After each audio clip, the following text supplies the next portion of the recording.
Guys, welcome to episode 4 of the More Than MS podcast, and today is a very special episode because we have a guest. Hey! This is Sian. I will get Sian to introduce herself in a moment, but fun fact, Sian also has MS. I do. Yeah, she does. And Sian is also a fellow 20-something-year-old girl figuring out life, with on top of that figuring out her life with MS, just like what I'm trying to promote and what I try to advocate for. So without further ado, I would like to introduce Sian. So tell me how old you are, what do you do? So Tell me a bit about yourself. I'm 21, 22 next week. So I'll probably be 22 when this goes out. Yeah. Nearly.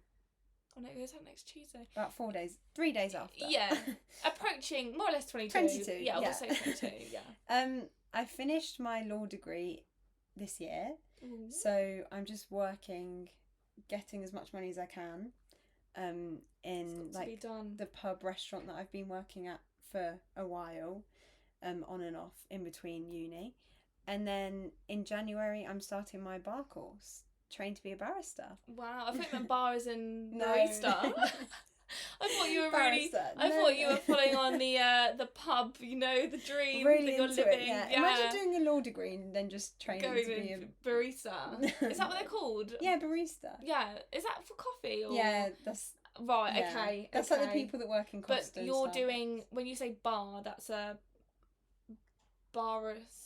It's a bar, so it's called the bar training course. But what's it called again? The law? The barrister. So training to be a barrister. So obviously you know how you've got solicitor and barrister. Yeah. So, okay. Wow. Yeah. So we're gonna have here an MS queen who is a barrister as well. Hopefully, yeah. Love that. So this is really, really interesting then, because I know that obviously you went to uni. Yeah.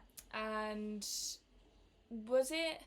when were you diagnosed? Was that at the time of you at uni, or was it just before uni? Yeah. Can you tell me a bit about how long ago it was when you were diagnosed? So I was actually diagnosed at the end of second year. So going into my final year of uni. Wow. Which was crazy. Yeah. So I got diagnosed in July of 2023. So last year. Okay. So about a year and a half ago now. Yeah. And obviously I started my third and final year at uni in September. Yeah. So that was very daunting. Yeah. So you said June 2023. July, yeah. July. So you were literally broken up for summer. Yeah. From uni. Exactly. Been diagnosed. Yeah. And then gone through the diagnosis. Yeah. And then back to uni in September. But I will say my diagnosis was extremely long. So my diagnosis started in March, I'd say. Okay. I went to the doctors. I honestly just had a numbness in my shin, in both of my shins. And I said to my boyfriend, I said, this isn't right. And I remember telling my mum as well, and I said, this isn't right. You know your body, don't you? Yeah. When something doesn't feel right. No, for sure. And that's something I've told like all of my friends, not to scare them or anything, but you know your body better than anyone else. 100%. If something's not right, you need to monitor it, and if it doesn't, you need to pay attention to it, because for sure. when you're so in tune with your body, I feel like that's when you become more in tune with like your intuition as well. Definitely. And at the end of the day, your home is your body. You are the only person who understands it. So when you feel these things that feel a little bit off and you're not really understanding why, that's when you need to pay attention and keep an eye on it. So you had numbness in both of your shins. Yeah, both of my shins. They weren't getting any better, so I called my doctors, and they luckily, so I was at uni at this time, so it was March. I didn't break up until May. So this was second year, and my doctor said to me, can you come in for a checkup, and we'll assess what's going on, we'll assess your legs. And then I went there, and they said, you need to go to hospital. After doing a neurology test. Yeah. I mean, we've all had that. Did you have an MRI? No, not at this point. Not at this point, okay. No. So I went to my doctors. They said to me, you need to get checked out at the hospital. Yeah. Oh, like how I went to the opticians, Exactly. and they said you need to go to the hospital. Exactly. And then that feeling that you get, because you're just going to this place, whether it be the GP or the optician, thinking, oh, well, they'll be able to sort it out. It's nothing. And then when they turn around and say to you, yeah, we're gonna have to refer you to the hospital. Yeah. It's like that shit I know. feeling, isn't it? Yeah. Like, what is this? Yeah, and then it's like, oh, something's actually wrong with me. Yeah. It's like that validation. Yeah. That, wait, this is more. And also, did you get that feeling kind of like, I knew it was something? Because you had in your gut, and you knew something wasn't right with your body. Yeah. Because I don't know if this is just me, but I had that when I was like, when they told me it's, doing more tests, I knew something wasn't right. Yeah. And so I sort of felt that relief in a way that they were doing something about it. No, definitely. And I was thinking, oh, at least they'll be monitoring me in hospital. Yeah. Don't know how long we're going to be in for. So my doctor originally told me that I'll just go in to have a checkup, quick checkup. I'll be in and out. So I was thinking, oh, okay. Little did I know I'd be there 5 days later. Wow. So they put me in as an inpatient. Okay. Because after they did the tests on my legs and my reflex, they said that my reflexes were exaggerated. Okay. And some of the reflex tests were abnormal. Right, okay. I can't remember what the word for it is, but yeah. And then I didn't actually end up having my MRI scan in hospital because it took too long. So they put me in hospital for 4 days thinking I'd have my MRI scan. Never actually had my MRI scan. So there was no point in me going into hospital. No. But I had Andrew, obviously, and then my mum and dad came up. They've, honestly, all three of them have been so supportive through it all. Good. But so how did they manage to... If you didn't have an MRI in these 4 days, were you discharged after those 4 days? Yeah. What did they tell you at this point that it was? So they didn't tell me anything. They just said we need to get you in for an MRI scan to make sure everything's okay. Which is what they were meant to have you in for in those 4 days. Exactly. Yeah. So then they discharged me. I was then put on the MRI scan waiting list as an outpatient, obviously because I wasn't in hospital. Because you were discharged then, yeah. And then I got it in about a week, I think. Okay. And then that was fine. I was in a relapse at this stage. Yeah. So I've had 2 relapses. My last relapse was from last March, from when I initially felt the numbness in my leg. Until February this year, I'd say. Oh, really? So you had that numbness starting in March when you were first referred to the hospital, and you had that for the entire period until February this year. Yeah. That is a really long relapse. I know. Yeah. I mean, it wasn't just the numbness, it got worse. Yeah. So, heaviness in my legs. Yeah. Balance was awful. Pain. Yeah. But yeah. And so I'm intrigued to know, so after those 4 days, obviously they didn't give you the MRI, but then they said to you that they've got you booked in and you had it like a week later. Yeah. Was that when they then said to you, okay, Sian, you've got MS? No. Still no. See, guys, I know you can all relate. Mine took 2 years to get diagnosed. Yeah. Oh, okay. I'm all ears. Do you know what? Honestly, that's insane. 2 years. Yeah. I thought mine was about 4 or 5 months. I thought that was long. That's still long though. That is still long. 4 or 5 months is still long. The fact that they had you in at hospital, if they had just done the MRI, then I know it's not straightforward. The brain is not straightforward. However, it's, from what I've heard, it's quite easy to pick up because at the end of the day, multiple sclerosis, I can't even say the word. We have it, I can't say it. Can you say it for me? Yeah, multiple sclerosis. MS. Because it's multiple, and then I think sclerosis. I think that is like scarring tissue. Yes, exactly. So obviously multiple just means that you've got multiple different scarring tissue. That's how they can tell through the MRI that you have MS, because it's different lesions, multiple different lesions. So if they just that's what, you know, in the end, by having that is what gave me my diagnosis. Yeah. So it's like, if that's all it kind of takes, then why is it not quicker? I know. So you didn't get told then when you had the MRI? No. They still didn't tell you, even though, okay. So tell me more, because I just want to hear. I'm getting impatient as well. So they hadn't told me for about... So I had my MRI scan, and then about 4 months later, I got a phone call from my doctors. Okay. I was at work.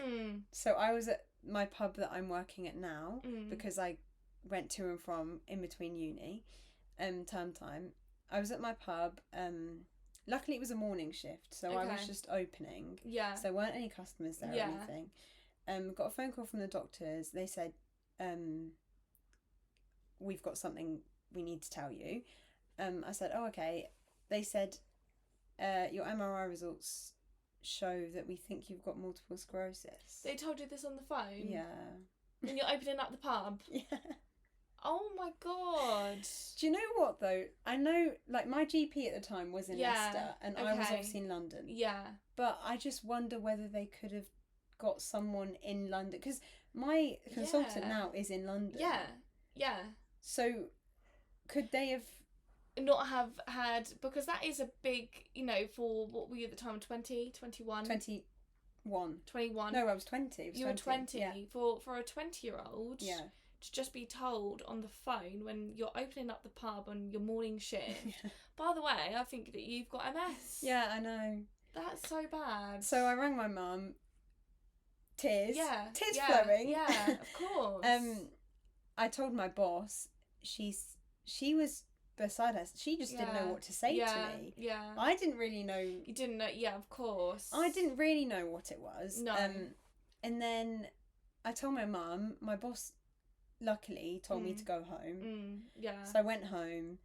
That day's kind of, it's almost a blur. Yeah.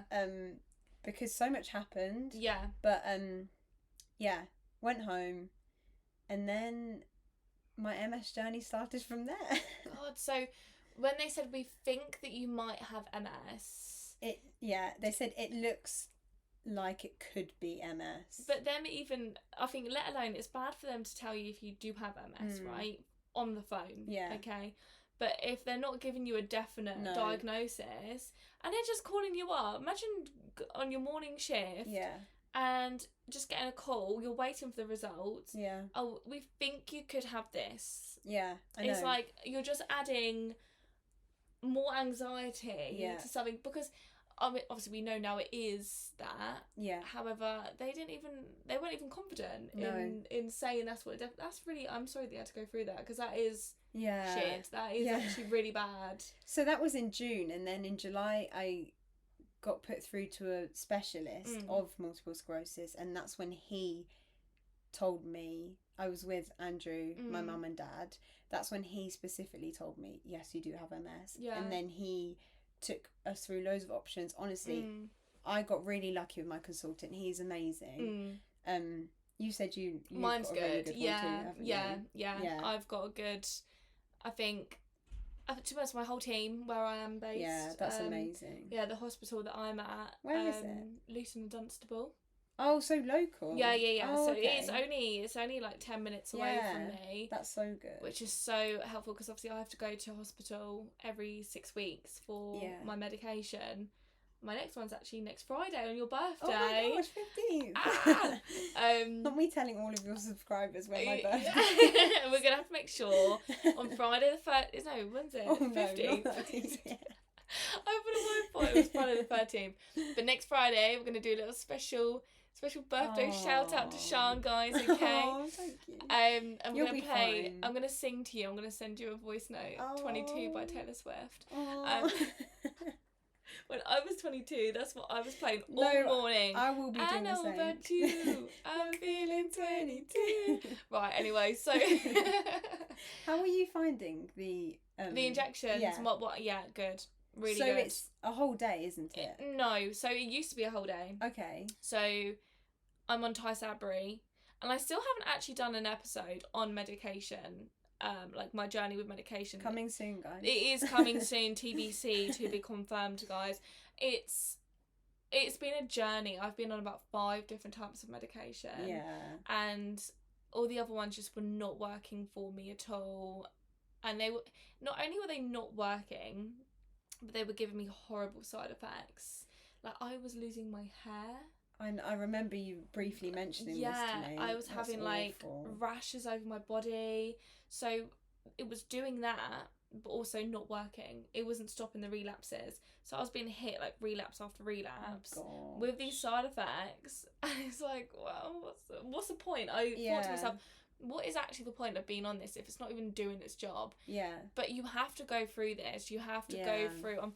It's horrible and it's unfortunate, but you're not going to know what works for you until you try it. It's trial and error. Yeah, it is literally trial and error. And the fact that I'm on the medication I'm on now, I wouldn't be able to be on this one if I hadn't have tried the first ones. Oh, really? Yeah, so I had to basically like pass some kind of criteria. Yeah. Because Thai Sabri, you kind of have, I don't know how to, I know that some of the drugs have changed now because I've been on mine for a few years. Yeah. So I'm not aware of sort of new ones that have come out like Kesimpta that you're on. I had not heard of that one before. Yeah. And I think that's quite, well, you said you think it's quite new. Yeah, I think so. Because I don't remember hearing that one. No.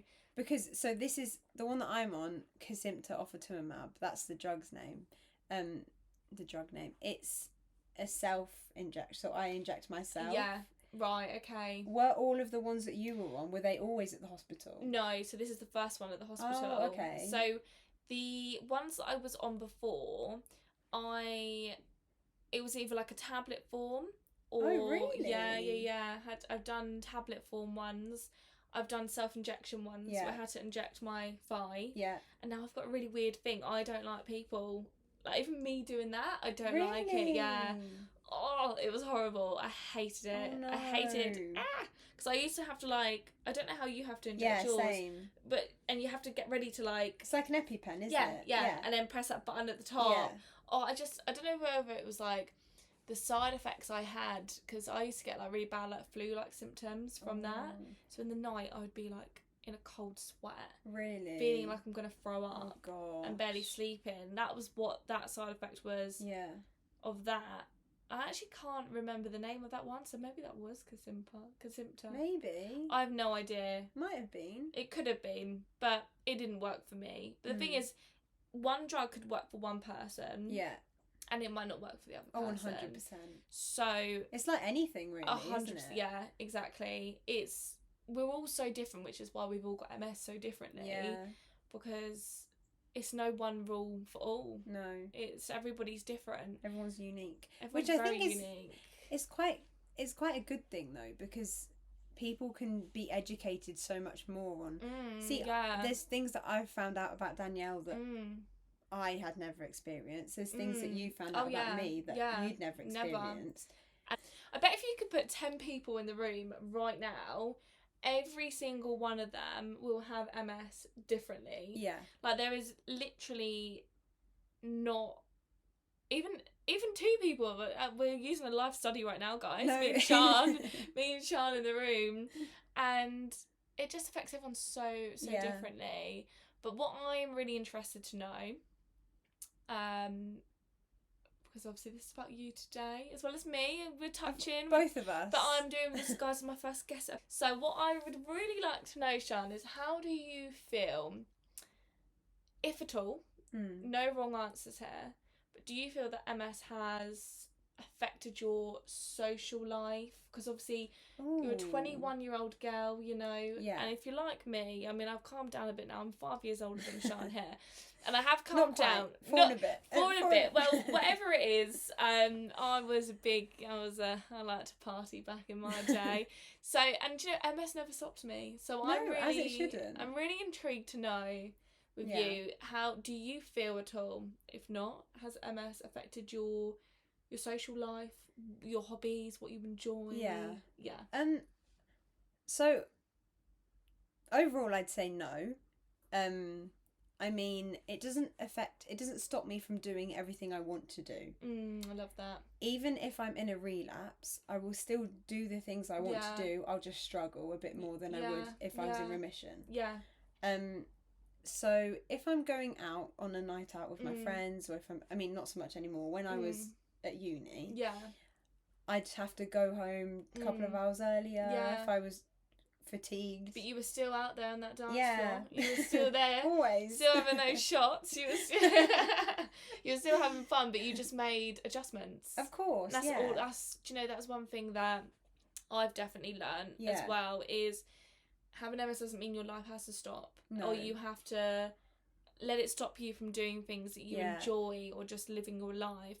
It just means that sometimes you have to just make those adjustments. Yeah, 100%. And I think, again, that's with everything, though. Yeah.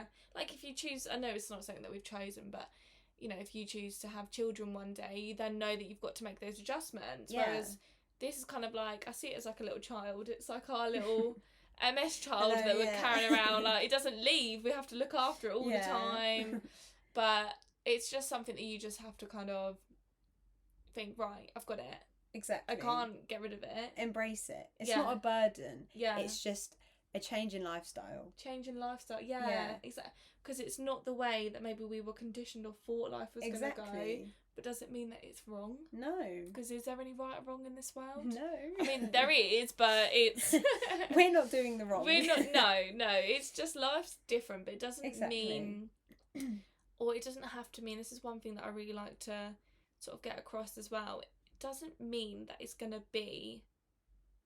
Don't get me wrong, it's hard because when I talk, I know that I'm talking as well to many people who are listening, and they might be listening and think, yeah, but it is hard and it is scary, and I understand because I've been there in those times where I didn't see a light at the end of the tunnel. And I've had those moments where I've questioned, why me? Yeah. Why is this happening to me? No, I know. And I think back to my life, maybe things that I've done. Did this trigger MS? Did that? Yeah. And I think, how did this come out? But then I think it's literally mind over matter with everything in life. 100%. Because I stop myself and go, Danielle, you're never going to know. No. So why? Because I like to live my life of thinking, what if I die tomorrow? Exactly. And I'm spending my day just stressing over something that I can't control. Exactly. My mum always says this to me. There's no point in stressing over things you can't control. No. But also, we don't know how MS develops. We don't. The doctors don't even know. No one knows. It's nothing we've done wrong in our life. No. It's nothing we should have done differently. It's just happened. I mean, it's autoimmune, isn't it? Yeah. And I think that's really important because a lot of people... I feel can maybe then hold that thought of, is it something that I've done? And then you can hold that guilt towards yourself, or you can bring yourself down. Yeah. Or, a lot of people who believe in things like, I mean, I'm quite spiritual in some sense as well. I know people believe in things like karma and think, well, this is my karma.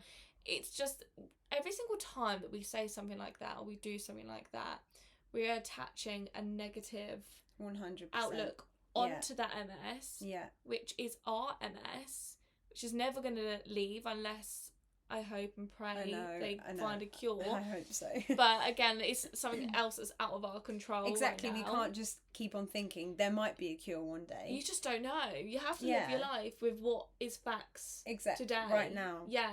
Like this very moment. Yeah. What it is that you have and how you're going to live and deal with that. So... I love to hear your mindset as well, Sian, because I feel like you're very similar. I think so too. Very similar to me. Yeah. And I never used to be, honestly. It's only... never used to be So at the positive. At the start of my MS journey, I was constantly saying, I was constantly down about it. Sorry, I love that you're saying this, and that sounds weird. Before I was diagnosed with MS, I was a bitch. I wasn't a bitch, but I was... I'm sure you were. No, I actually was not a bitch, but I was miserable. Before I was diagnosed with MS, I didn't care about anything. Really? Then when I was diagnosed... No, carry on, because I'm just getting excited about what you're going to say. No, you talk. But do you feel like MS for you was like a revelation? Yes. And it made you love life even more? Guys. But only as of recently. Yeah. I keep saying this, only as of recently. And do you know what? I wouldn't have this mindset. And I know, of course, it is. I mean, only I have it. People like my family and friends, they don't have it, apart from you, obviously.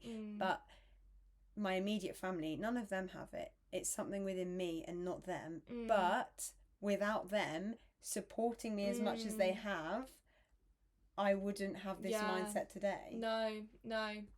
And that just sort of has shown you as well and made you maybe appreciate them more. Yeah. Or they've shown you sides, because people tend to show their true colours when things like this happen. Yeah.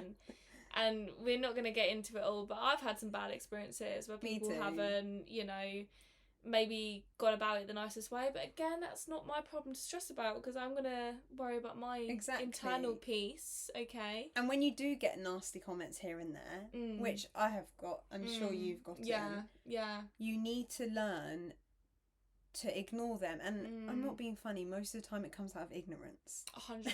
Yeah, uneducation. If not all of the time. Yeah. Exactly. They don't truly understand, because one thing that I've had before that's really annoyed me, and I don't know if this is something that I feel like other people have maybe heard too, but it's if I tell somebody I've got MS, oh, but you're really young. Yeah. How do you have MS? You're really young. Yeah. Are you not in a wheelchair? Oh, I've had honestly, those are the top two that I myself have received. Yeah. And I knew from your eyes straight away that the one with the but also, my auntie has MS, but she's not doing very well. You don't need to tell me. And then I have to say, I'm really sorry to hear that, but yeah, no, it's different. Every single person has it differently. And so, Sian, I know that you have a boyfriend, Andrew, his name is, isn't he? So how long have you been with Andrew? So 3 years next week. Wow. Yeah. Oh, what day your birthday? Long time. Yeah. Oh, I love it. It's going to be double celebrations, guys. Not only are we going to be wishing Sian happy birthday, we're going to be saying Sian and Andrew happy anniversary. Okay, I've never met Andrew, but I'm going to say it to the post anyway. So, okay. So you've been with him nearly 3 years. Yeah. So you were diagnosed with MS last year. Yeah. So obviously that means he got with you when you first met as a girl without MS. Well, I probably had it by then, but probably had it, but not to your knowledge. Exactly. To then now, halfway through the relationship, you were diagnosed. So how was that for you and your relationship? So I was worried, of course. I think that's a given. Naturally, yeah, of course. I was very worried. I was thinking, I mean, this is extreme, but I was thinking in my own head, which is silly because I know Andrew's absolutely not this type of person at all, and he's the least shallow person ever. But I was thinking, is he going to leave me? Because I was just thinking the extreme. Yeah. But far from that, in fact, quite the opposite. He was amazing. He's never missed a hospital appointment. Oh. He's always been there, every single appointment. Oh, I love that so much. Yeah. He comes with you to every hospital appointment. Oh. I don't let anyone come with me to mine. Really? I like to do them on my own. Really? I don't know if it's like no, I think that might be like a defence mechanism thing, but anyway. I love that. Yeah, he's so sweet. I don't even ask him. He's just like... He just does it. Yeah. That's really... Do you know what? That's like a man who wants to take care of you. I know. And be by your side. I'm and make so sure fortunate. he's just there. Yeah. Of course. I'm so fortunate. But then again, I do... Like, when I was in the mind thinking, oh my gosh, is he going to stay with me? I was then just thinking, Sian, he loves me. I love him. Yeah. We will do anything for each other. Yeah. And I needed to make sure I kept remembering that. Yeah. It's great that you could talk to yourself though. Yeah. Because naturally we all have intrusive thoughts. Of course. And sometimes we let them get the better of us. Yeah. But it's kind of like then having that part of you step up in your mind. Yeah. And say, hang on a second, you don't need to think this way. No. What are the facts? The facts are that he loves you, you love him, and you're happy. Yeah. So I think sometimes we just we allow ourselves to really overthink, and then overthinking can ruin a situation. Oh, so you can just go into a massive spiral. I'm a huge overthinker, so same. I know that from my past. but also, if Andrew had MS, that wouldn't change anything. Yeah, no, exactly. And I think also... Touch wood, that won't ever happen. Touch wood. But I also think as well that the way that I've seen things is, if people want to show me, for example, like, it's so amazing that, because I think it's quite a rare situation to be with someone at such a young age, to then be diagnosed with MS halfway through the relationship. And obviously, thank God this doesn't happen, but if he, for any reason, was to then decide, actually, I can't do this because you've got MS, then you would rather someone like that show you sooner rather than later. Exactly. Because you do not need someone like that. No. And MS can show you a lot with friends and family, relationships. 100%. Who will be there for you. Yeah. And I think it's brought me a lot closer with him. Yeah. Oh, I love that. With him, but also with my friends and with my mum and dad. Yeah. Because it's almost something, not to bond over because they don't have it either, but something I can open up to, and I can just say to Andrew or my mum or dad, I feel naff today. Yeah. But they understand it because you've spoken to them. Exactly. Because you've shared that, and it's like, although they might not have MS themselves, people are not going to understand unless you open up and talk to them. Yeah, exactly. And that will already bring you closer then to those people, because you're creating that space for them to understand you better. Yeah, and you're letting them in. Because you have to do that. Yeah, you have to do that, because people are not mind readers, and especially those without MS. I mean, before I had MS, I didn't really know what it was. My boyfriend Harvey, he's honestly the sweetest guy that I've ever been with as well. Like, honestly, ever. I don't have a great track record, guys. I've been with a lot of dickheads. I don't know if I'm meant to swear on these. It's fine. It's my podcast. I can do what I want. Exactly. But yeah, no, he's honestly so sweet and lovely. And do you know what? I'll never forget the first thing on our first date that he said, because basically, okay, so I met my boyfriend on Hinge, right? Yeah. And then he followed me on Instagram. Now, in my Instagram, on like my main page, it has my more than MS in my bio. Tagged. Yeah. So I remember we matched and we were talking, and I mean, I'm actually a really bad replier. I know. Sian will know this herself. I know. It's never personal, guys. Like, if you see me in person, I would talk to you for 5 hours straight, but I'm such a bad replier to people on my phone. And so I left him hanging for a while. Oh no. I didn't mean to. Again, I never mean to. My brain just forgets to reply. MS brain. It's MS a thing. brain, exactly. It is a thing. So I'm glad people can understand that. We're a safe place here. No, but honestly, every time, like, I just know you're bad. gonna. And yeah, but I know I will respond, of course, and I'll give you a good response. You know, it's never going to be like a one-word response.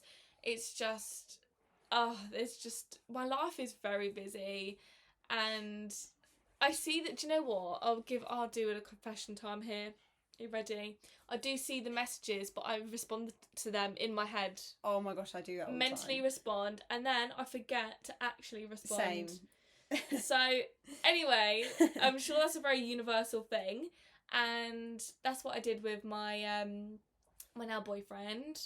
I hadn't responded, didn't mean to, but I shared something on my story, and it was something to do with my MS page. Yeah. And I shared it onto my story on my normal Instagram. And he replied to the story going, "Oh my God, you've got MS. My mum has MS." Oh and my it just led into this conversation straight away. And I mean, I kind of just love talking about MS. I don't know, it's not made me who I am, but I'm very passionate about talking about it, you know. That's so important. You should embrace it. Yeah, I do. It is part of us, of really, course isn't it it? So yeah, it doesn't make us, but it's part of us. Yeah. And I don't know if you heard that. on our first date, this is what this guy said to me. So, you know, it's a bit of a weird thing to talk about on a first date. I know some people think, I don't know if I should mention on the first date that I have MS. And it's something that in the past... Sorry, the fireworks annoy me. I'm getting overstimulated. Yeah, it's something... I don't know if people feel... It's completely fine to not mention or to mention that you have MS on the first date. It is whatever one works for you. And I personally spoke about it because we already had that conversation because he told me about his mum. I remember when you told me that. I was honestly, I was thinking, oh my gosh, crazy. That is amazing. And the response that he said, because I said to him, this is on the first date, I said, can I just ask a question? How do you feel dating someone who has MS as well as your mum having MS? And his response, guys, okay, I never forget it. I actually tell him this is our bedtime story to each other because I love it. He said to me, well, it's like revising for a test I've already passed, isn't it? He's like, I already know about MS, and whatever I learn from you will help me understand my mum better, and whatever I learn from my mum will help me understand you better. Yeah. And I thought, that is amazing. We're going to get married, yeah. I mean, there's no ring on my finger yet, so... How long have you been together for? Oh, not long, like 6 months. I remember... It's not long, yeah. No, that is long. Yeah, it's half a year, I guess. I remember when Danielle was posting on her Instagram, so she mentioned to me about Harvey, and I remember she was posting on her Instagram pictures of this boy, and I was thinking... It's soft launch, guys, soft launch. Is that Harvey? Yeah. And then it was the same, I could notice it was the same boy over and over again. And then soft launch. And then she just texted me saying, I'm a girlfriend, and I was like, oh my It took me gosh. 3 months to get there, though. It took me 3 months to get to a girlfriend. So when I say 6 months, actually no, it's been 7 months we've been like seeing each other. Yeah. And like 4 months officially together. But we got there in the end. That's and crazy. I've known you for longer than 7 months. Then. Yeah. Wow. Yeah. So obviously it makes my heart so warm hearing about Andrew and how accepting he was and how much he's been there for you, and you know, your mum sounds really supportive as well. Yeah. But what about your friends? I want to know a little bit about them, how you sort of told them, how they supported you. Yeah. Have you found any of your friendships have changed? Or So I got diagnosed in 2nd year. I'm not friends with anyone I was living with when I was in 2nd year anymore. Right, okay. So the dynamic changed a lot. Well, after being diagnosed? Yes. I was getting support from elsewhere. And I was, obviously with MS comes bad mental health as well, as you've already spoken about. Yeah. I was in a mental health hole as well. Yeah. And I feel like I wasn't getting support from the people I was living with. It was Andrew, mum, dad, and then my friends who I wasn't living with. Yeah. But aside from the people I was living with, in 3rd year, honestly, my uni friends as well as my friends at home, they have been amazing. Yeah, good. Like, so supportive. And it has made me realise who my true friends are and who my closest friends are. So I'll just get random messages from them saying, how are you, Sian? How are you doing? What, the friends that you don't live with anymore? No, the friends, the friends that I'm friends with now. Not the ones that you won. I don't speak to they're gone. No, they're long gone. They're long gone. Yeah, they don't exist anymore. But, so my friends now, I just get random messages saying, how are you? How are things? Which means so much, doesn't it? It does. One little, like, just a random message, like, just, how are you doing? Yeah. Just means... So much. But yeah, it's brought me closer to the ones that I know I'm going to be friends with for life. Yeah. For sure. Yeah. What about you? I love that, by the way, because what you've just said, before we get into mine, but it's the perfect example of noticing the difference of friends that will be there for you and friends who won't be there for you. Yeah, for sure. And it's the ones that they don't have to understand everything, but they're just there to make sure you're okay. Yeah. If you're having a bad day, you should be able to just say to your friends, I'm not doing great. Yeah. And without going too much into it, they just read you already. They know that you maybe maybe they need to be there for you or do this or do that, but they don't need to understand, because it can be exhausting understanding what's happening with your MS when you don't even understand yourself. You know, I feel absolutely exhausted today, can't do anything. Yeah, I don't know why, but that's how I feel. That's one thing. I will get into my friends in a minute, but this is one thing that frustrates me so much, because sometimes I wake up and it just feels like I feel like I'm a heavy dark cloud. Yeah. Like everything feels heavy, and that's really sad. But because I'm such a happy, bubbly person, when I feel so heavy, it's too much effort for me to talk. Yeah. Like I can't talk, and to even smile, like I just want to kind of not exist for the day. No, I know. I know it sounds really sad, but it just takes too much energy to do anything. So if I'm having a day like that, I don't want my friends to say, you know, what's really going on, because there's actually nothing really going on. No, it's... I just can't. I don't understand it. I don't know why. So with my friends, what I love is, and it's the same for them as well as it is for me, if I'm not feeling good and I'm just a bit distant, they don't take that personally. They understand. And I don't take things personally. That's really good. We're very, very open and honest, and can be ourselves with each other. And I've had like pretty much the same group of friends I've had since, like, two of my best friends now. One of my main best friends I've known since I was 2 years old. Oh. And then my other one I was 5. Wow. And then my other best friends I was like 11. So it's like gradual. They have literally seen, and like they're really close with my family. Like they're like a second family, but they're all different friends in like different groups. So I've met them through like different parts of my life, and I've made like new friends within the past few years as well, who are like best friends now.